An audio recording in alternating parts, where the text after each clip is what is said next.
Eh, es muy importante conocer cuáles son las generalidades que tiene la piel para así nosotros poder definir o poder aplicar ese conocimiento a la vida cotidiana, porque es muy común y muy característico, por ejemplo, ver en personas que están inmovilizadas por mucho tiempo úlceras por presión, úlceras venosas, y la piel puede sufrir muchas enfermedades. Por lo tanto, es importante conocer su anatomía, que más que conocer su anatomía es conocer un poquito de su estructura y también su histología y sus capas.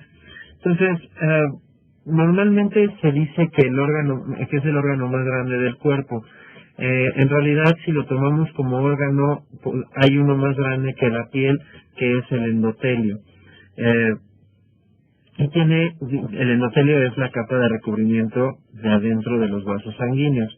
Es más grande por volumen que la piel, pero si lo vemos como órgano macroscópico, es el órgano más grande de la piel, pero si lo vemos ya en función de extensión, el endotelio es más grande. Las funciones que llega a tener la piel son la función de protección, es decir, nos protege contra abrasiones, contra el trauma, contra las quemaduras y contra microorganismos que quieran ingresar. De hecho, el que tú pierdas la continuidad de la piel, es decir, que tengas una herida, te predispone a tener una infección. Y de hecho es una causa frecuente de complicaciones de la cirugía, las infecciones de herida quirúrgica. Y obviamente al tener una infección pues vas a consumir más recursos y puede ponerse potencialmente en riesgo tu vida. También la piel nos ayuda a generar una regulación térmica, gracias a que con la piel está muy vascularizada, y entonces pues la vasodilatación o la vasoconstricción nos va a generar que se libere calor, sobre todo la vasodilatación, o cuando sudamos, lo que va a hacer es que al mojarse la piel y entrar en contacto con el aire, nos disminuye la temperatura. También nos permite la sensibilidad. Si nosotros analizamos qué podemos percibir con nuestra piel, y esto va en relación al sistema nervioso, podemos clasificarlo como en una sensibilidad no tan específica, una sensibilidad que podemos decirla en general, como es la vibración, el tacto fino, la presión y la propiocepción. Eso es una sensibilidad no específica o sensibilidad en general. ¿Por qué lo divido así en sensibilidad especial y general? Porque la general viaja por una vía nerviosa, y la otra cosa que podemos percibir con la piel es el dolor y la temperatura. Esa viaja por otra vía neuronal. Entonces podemos percibir esto con la piel. Y también nos da un sentido de estética que es fundamental para la psique humana. Entonces, y obviamente muchas especialidades trabajan de la estética de la piel, ya que como es muy importante para la parte psicológica y para el bienestar psicológico del ser humano, bueno, pues entonces es importante cuidarla, y se utiliza para de esta función estética se derivan muchas especialidades de la medicina. Si nosotros dividimos en capas histológicas a la piel, la puedo dividir desde lo más externo, que es la epidermis, luego la parte intermedia. Lo más superficial es la epidermis, lo intermedio es la dermis, y lo más profundo sería la hipodermis. Entonces, si nos vamos desde lo más superficial, o de la capa más superficial, que es la epidermis, tiene estas subcapas con diferentes tipos de células, es decir, van migrando las células desde la membrana basal hasta el estrato córneo. Y esto es lo más superficial, esto sería lo más profundo. O sea, la membrana basal es la que está pegada a la dermis y el estrato córneo es la parte más externa, es decir, lo que está en contacto con el aire. En esta membrana basal es donde tenemos las células que nos van a ayudar a desarrollar todas las capas de la piel, y también tenemos a las células encargadas de pigmentar nuestra piel, los melanocitos, que a partir de la dopamina forman la melanina. Entonces, se calcula que la diferencia, por ejemplo, entre una persona de piel blanca a una persona de piel negra o de raza negra es medio gramo de melanina en su piel. Luego, la dermis se divide en dos, en una dermis reticular, que es la más profunda, y la dermis papilar, que es la que está en contacto con la epidermis. Es decir, la dermis papilar forma una serie de salientes y depresiones, como si fuera un velcro.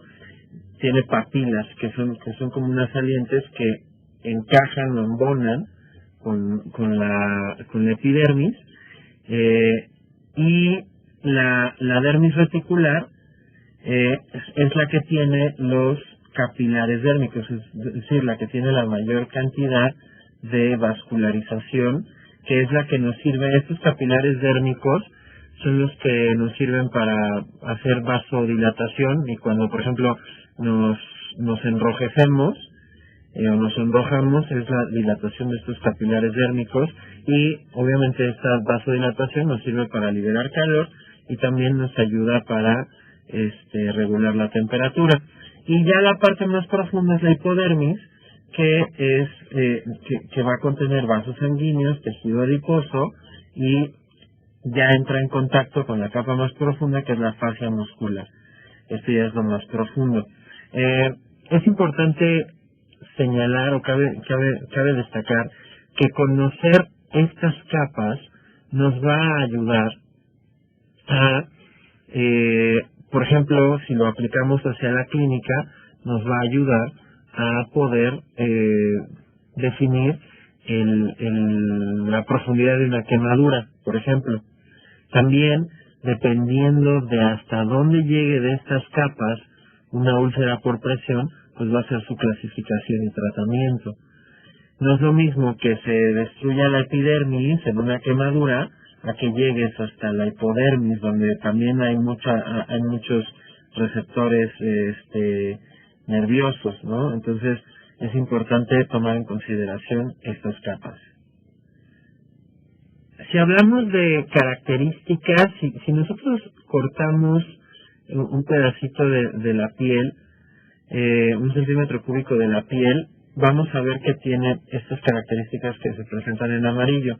Si la vemos más o menos para un individuo, un sujeto anatómico, más o menos tiene esta superficie en metros cuadrados.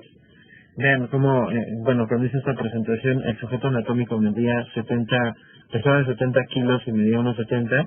Actualmente el sujeto anatómico ya es de 80 kilos y de 1,80 de estatura. Más o menos tiene un volumen de 4.000 centímetros cúbicos y 2 milímetros de espesor en promedio, aunque en palmas y plantas este espesor puede subir un poquito más. El peso es el 6% del peso corporal, y si tomamos ya un centímetro cúbico de piel, tiene esta cantidad de células, 6 millones, tiene 1 metro de vasos sanguíneos, 2 metros de nervios, 5.000 corpúsculos sensitivos, aproximadamente 100 glándulas odoríparas, 200 puntos que pueden recibir o captar dolor, y tienen accesorios o anexos como glándulas sebáceas, folículos pilosos. Entonces, la piel, en cuanto a sus características, es compleja, por eso es un órgano muy grande.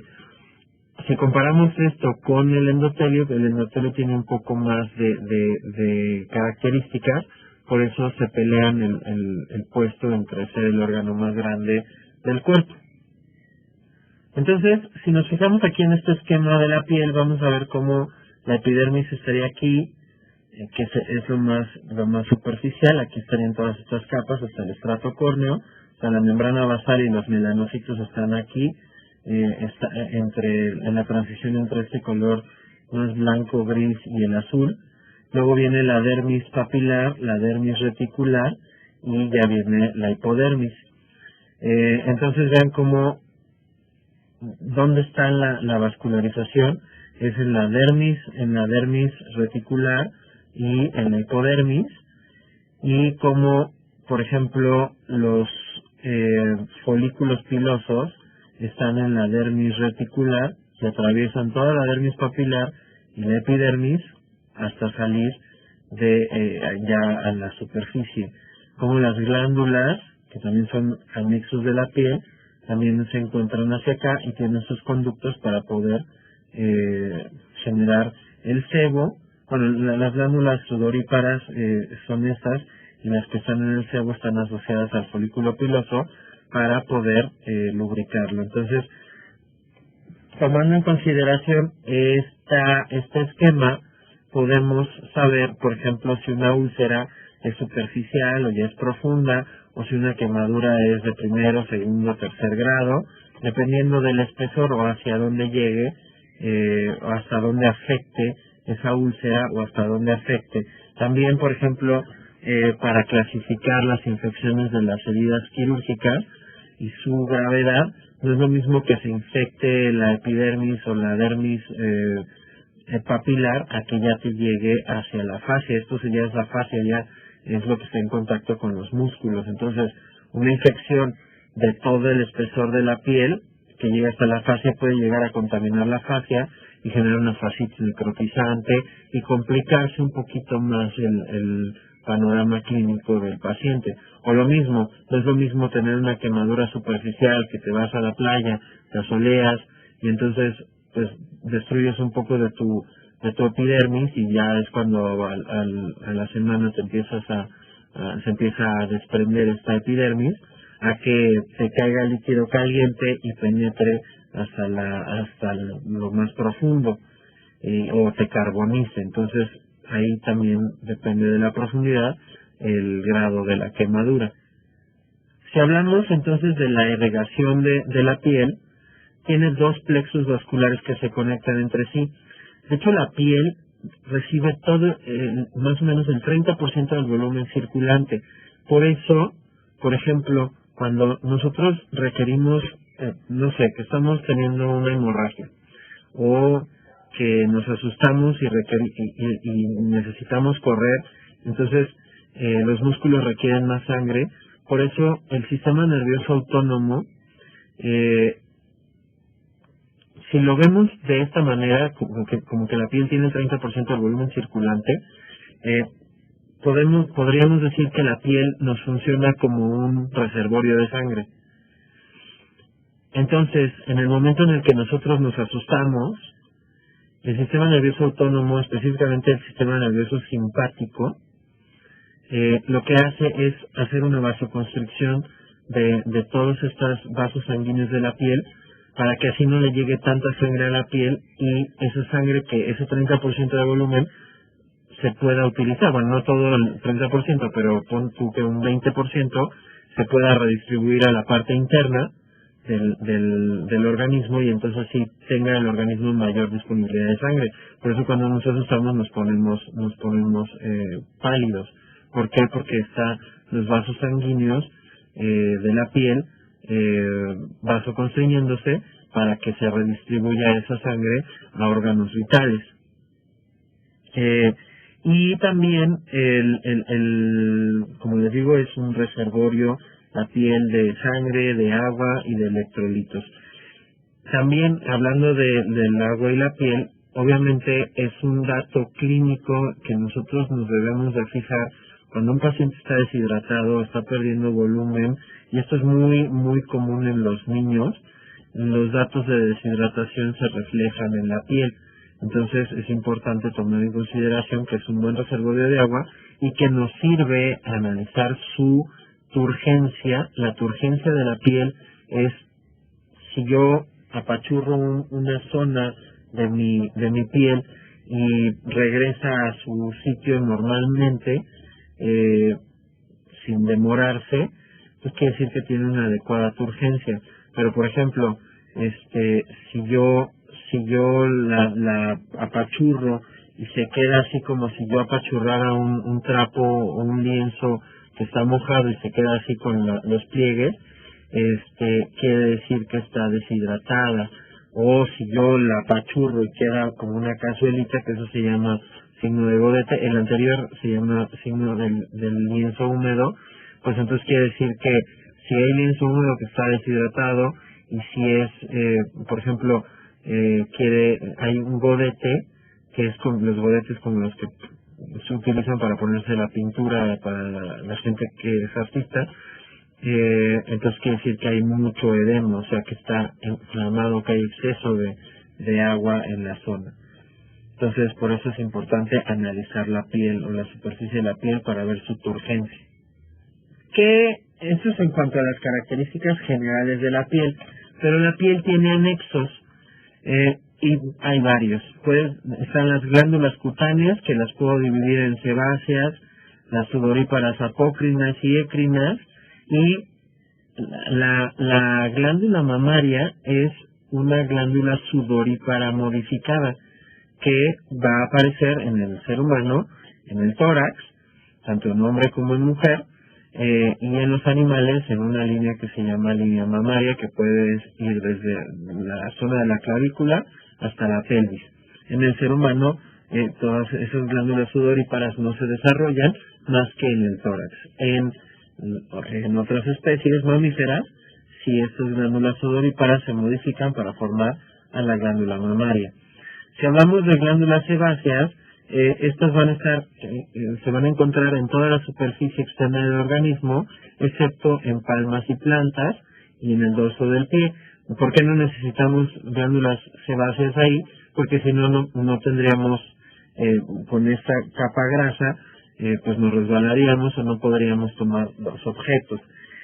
Y como les había mencionado, estas glándulas sebáceas van a compartir el conducto de salida con el folículo piloso, a lo cual se le llama unidad pilosebácea, y también tienen a la glándula sudorípara apócrina para lubricar el folículo piloso, y la salida de esta grasita que producen, o este sebo que producen, nos ayuda a mantener lubricada la piel.